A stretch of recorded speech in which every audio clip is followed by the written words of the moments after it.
Last story that we're going to cover before we're going to be taking phone calls is of course, the major news that happened yesterday with, of course, the passing of George H.W. Bush. And Jason, I know you got a lot you want to say about this. Yeah, I got a ton. Let's talk about it. This man came from a social climbing family. His father, Prescott Bush, was a politician. I believe he was a senator in New York, but he was also in intelligence and one of the main people behind bringing the CIA into existence through the OSS and Project Paperclip after the war. His family did business with Avril Harriman Banking.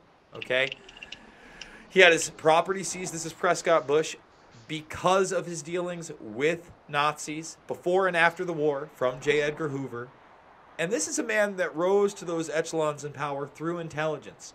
Publicly, he was the head of the CIA just out of nowhere, but he's also named in a document during the JFK assassination by J. Edgar Hoover as the lead CIA officer, George Bush. And I've done videos on that. He seems to have his hands in that. There's a great documentary out there called JFK 2: The Bush Connection. Outside of that, this is a man who espoused a new world order like no other as president. After he made his way into the vice presidency, he had connections to a man who walks the street today, Hinckley, who shot the president. Think about that, folks. His brother, Neil Bush, who was also highly involved in the BCCI banking scandal, look into that, got away with it. Thank Robert Mueller and friends for that one, okay? He was supposed to have dinner with John Hinckley's brother because his family were huge donors to the Bush campaign in the early 80s when he was running for president. And when he didn't get the presidency, it was really weird that Reagan got shot by a guy that was associated with him. And a guy that shot the president walks the streets free today. Okay?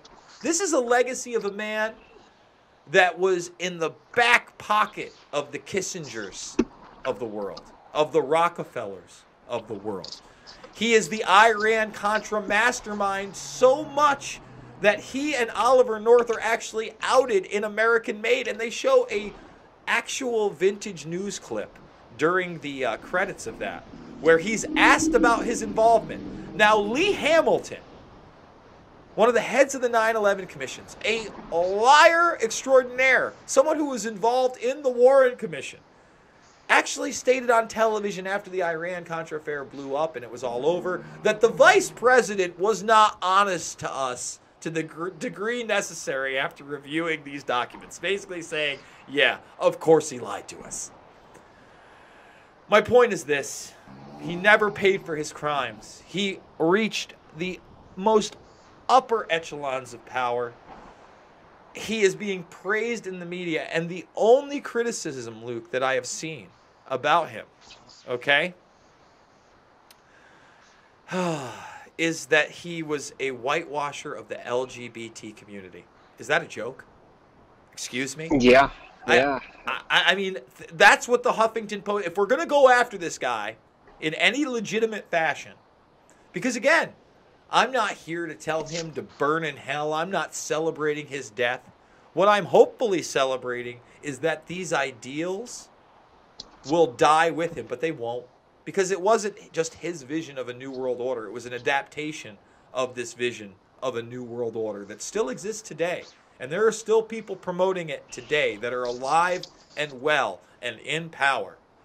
But, you know, again, let's get all those JFK documents out there. Let's prove Jason Burmis is nothing but a conspiracy theorist. And he wasn't in Dallas that day. And he has nothing to do with it. Let's declassify everything involving this tyrant and find out what his true legacy is. And I really truly believe, Luke, as a people, unless we start doing that, unless we get around this national security state we've created and show people our true history, what we've done, then we're never going to advance. And I'm sorry, but, you know, this guy, people that really think that he was a hero, you know, Bill Clinton doing that op-ed, showing that letter that he got from him when there was civility in the presidency. That's what the media wants to run with, Luke. There was civility when presidents passed on. No, Bill Clinton was his right-hand man in Mena, Arkansas, running cocaine for the Iran-Contra operation. Another career criminal. And I'm not celebrating his life either. Okay, Slick Willie? So, that's my bottom line on this one. Maybe we'll put this out as a separate video, but I got to tell you, Luke, the man lived to 94, and his influence will live on long after.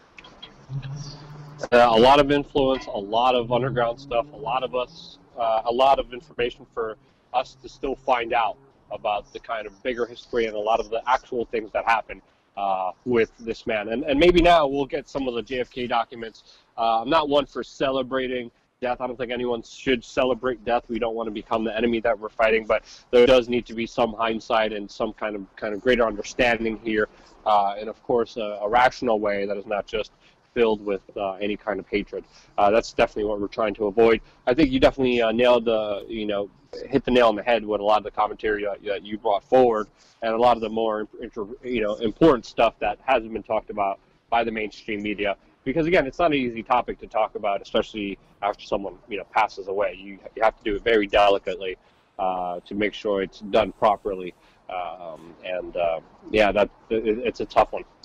And again, this guy built a dynasty. That's something I really didn't address. His father obviously began that dynasty, as we discussed, being in intelligence, becoming a New York senator.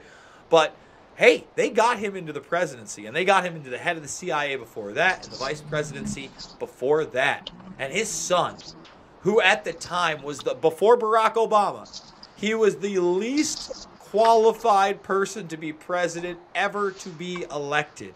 He was a one-term governor that had not even served that term, and he got elected. And not only that, he was only a one-term governor because he didn't become baseball's commissioner like he wanted to be. Remember, he was involved in the Texas Rangers. He had no desire to be in politics whatsoever. Again, Neil gets into that big scandal. He can't run anymore. He gets pushed into politics, and he literally becomes president as an 8-year puppet under a clan of people that came up with Bush so high that they've made a new movie called Cheney, somebody who was arm in arm with Bush in the 80s, defense secretary, you name it, would later be his son's vice president. Okay, Donald Rumsfeld, Paul Wolfowitz, all these guys. Bush's brain is what people called him. Yeah, well, Bush's brain was actually Karl Rove. And Karl Rove is another one that was brought up. I mean, listen. Well, that whole entire gang, the Rumsfeld, Cheney, Karl Rove, a lot of those people, very James manipulative Baker. people. I mean, they're still around today. That's the Kissinger clan, bro. And like I said, he's built a political dynasty. Both, his son, governor down in Florida. He had 2 governor sons. But people know the name Bush, and he helped another dynasty. Without Bush, would there be a Clinton dynasty, Luke? Highly unlikely. Highly unlikely. And people, that's something you can't talk about in the mainstream. People would think it's absurd that George H.W. Bush helped groom Bill Clinton into the political superstar he became, but that's the truth. So, again, that legacy is one that I hope is someday exposed.